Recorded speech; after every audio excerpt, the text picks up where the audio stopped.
নমস্কার বন্ধুরা, ছোটদের ভালোবাসা ও বড়দের প্রণাম জানিয়ে আজ আবারও আপনাদের সাথে শেয়ার করতে চলেছি রুটি বা পরোটার সাথে চিকেনের লাল কষা কষা কিংবা মাখো মাখো রেসিপি। আপনারা প্রথম থেকে পুরো ভিডিওটা শেষ পর্যন্ত দেখতে থাকুন। চলুন তাহলে শুরু করি। তো দেখুন বন্ধুরা, গ্যাস ধরিয়ে কড়াই বসিয়েছিলাম, দিয়েছিলাম পরিমাণ মতো সাদা তেল, ফোড়নে দিলাম গোটা জিরে, দিলাম কয়েকটা পেঁয়াজ কুচি। এখন পেঁয়াজ নাড়াচাড়া করে একটু লাল লাল করে ভেজে নেব।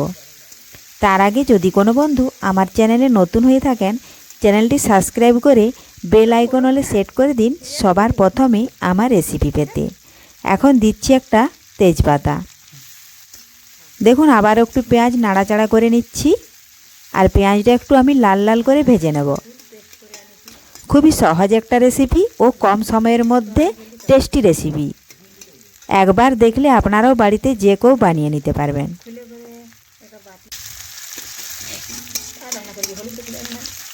তো দেখুন বন্ধুরা, পেঁয়াজ অনেকটা লাল লাল ভাজা হয়ে গেছে, আর কিন্তু বেশি ভাজবো না।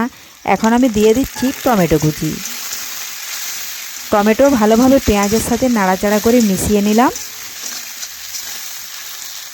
একটু পেঁয়াজ ভেজে নিলাম, আর এখন দেখুন মশলার সাথে দিলাম হলুদ গুঁড়ো, লঙ্কা গুঁড়ো, আদা, জিরে, রসুন, গোলমরিচ, দারচিনি বাটা একসাথে বেটেছিলাম, আমি সমস্ত কিছু একসাথে দিয়ে দিলাম।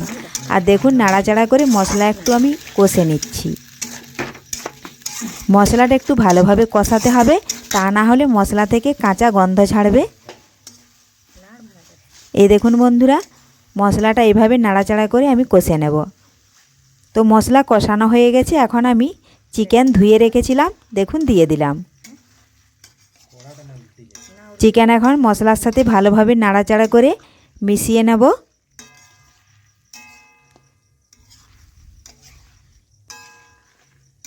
এ দেখুন এইভাবে মিশিয়ে নিচ্ছি। তো দেখুন বন্ধুরা, ভালোভাবে আমি মশলার সাথে চিকেন মিশিয়ে একটু রান্না করে নিলাম। এই দেখুন এখন আমি দেব ওপর থেকে স্বাদ মতো লবণ। আগে থেকে আমি লবণটা দিই না, কারণ লবণ দিলে মাংসটা অনেকটাই নরম হয়ে যাবে, আর এটা হচ্ছে পোলট্রি মাংস, একেই নরম, এই জন্য আমি লবণটা সমস্ত কিছুর পরে দিলাম। এখন লবণটা নাড়াচাড়া করে ভালোভাবে মিশিয়ে নিচ্ছি। এই দেখুন মেশানো হয়ে গেলেই আমি একটু সামান্য পরিমাণে জল দেব।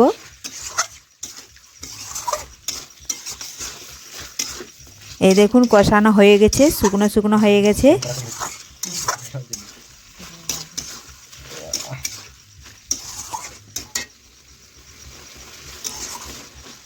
চিকেন অনেকটাই কষানো হয়ে গেছে, এজন্য আমি সামান্য পরিমাণে একটু জল দিচ্ছি। এখন জল দেওয়ার পরে আমি আবার একটু ঢাকা দিয়ে দেব 10 থেকে 15 সেকেন্ড মতো। তার আগে ভেজে রাখা আলু আমি দিয়ে দিলাম, তাহলে আলুও ভালোভাবে সেদ্ধ হয়ে যাবে চিকেনের সাথে।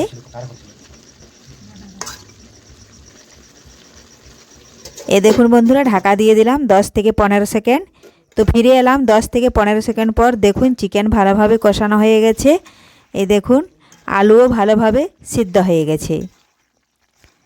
এখন আবারও একটু নাড়াচাড়া করে আমি শুকনো করে নিচ্ছি।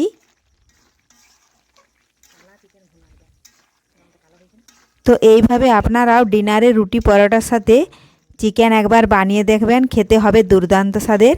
তো আজকের এই রেসিপি আপনাদের ভালো লেগে থাকলে লাইক, শেয়ার, কমেন্ট করতে অবশ্যই ভুলবেন না বন্ধুরা। আমি আবার একটু ঢাকা দিয়ে দিলাম, কারণ অনেকটাই জল আছে। তো দেখুন বন্ধুরা, ঢাকা তুলে নিয়েছি, আর চিকেন আমাদের রেডি। কালারটাও দেখুন কি সুন্দর এসেছে। তো এইভাবে আপনারাও বাড়িতে খুব সহজেই বানিয়ে নিতে পারবেন রুটি পরোটার সাথে চিকেন রেসিপি। ধন্যবাদ। ফিরে আসবো আবারও কোনো নতুন রেসিপি নিয়ে।